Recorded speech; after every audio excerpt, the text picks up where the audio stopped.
Hi, my name is Eva and welcome to this channel. So here's the situation. I am currently in the process of figuring out my sexuality and my sexual orientation.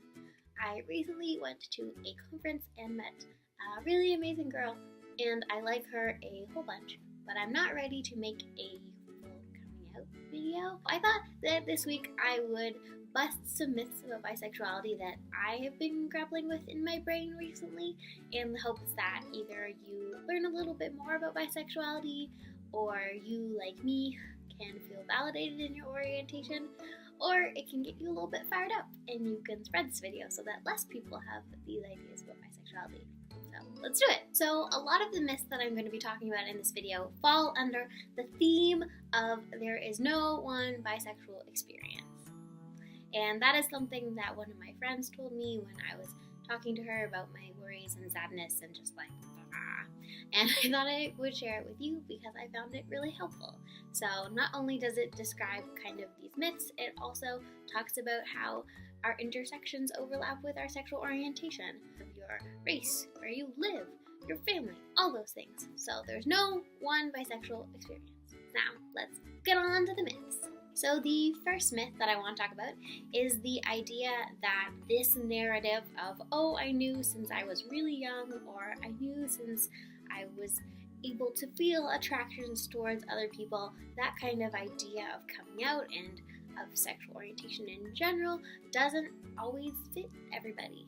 There are lots of people who didn't realize that they were bi until much later in life, and realizing later or choosing one label and then realizing that another one fits you better later and changing, that doesn't invalidate your identity and your sexual orientation at all. So if you didn't always knew you were bi and you are bi now, you realize that now, you like that label now, you are still bi. The second thing that I want to talk about is how there is more than one way to be bi other than the stereotypical description of feeling the exact same sexual and romantic attraction to binary genders. There are many different ways to be bi. For example, if you feel sexually and romantically attracted to women and just sexually attracted to dudes, you can use the label bi. If you feel romantically and sexually attracted to non-binary folks and women, you can also use the label bi because it's attraction to more than one gender.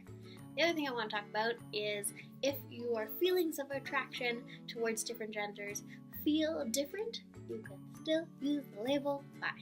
Some people like to be more specific in differentiating between their romantic and sexual attraction. Like, for example, you could say that someone is hetero-romantic and bisexual, but if you don't want to do that because it's simpler to communicate and just say bi, or you just don't want to do that in general, then that is cool too. The last thing I want to talk about is dating and sexual history. You do not need to have had any type of romantic or sexual experience to prove your bi-ness.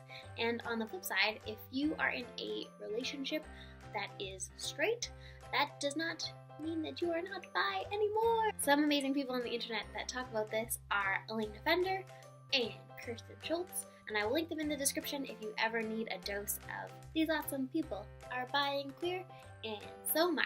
That is all that I have for this video. I hope that you enjoyed it for whatever reason that you are here.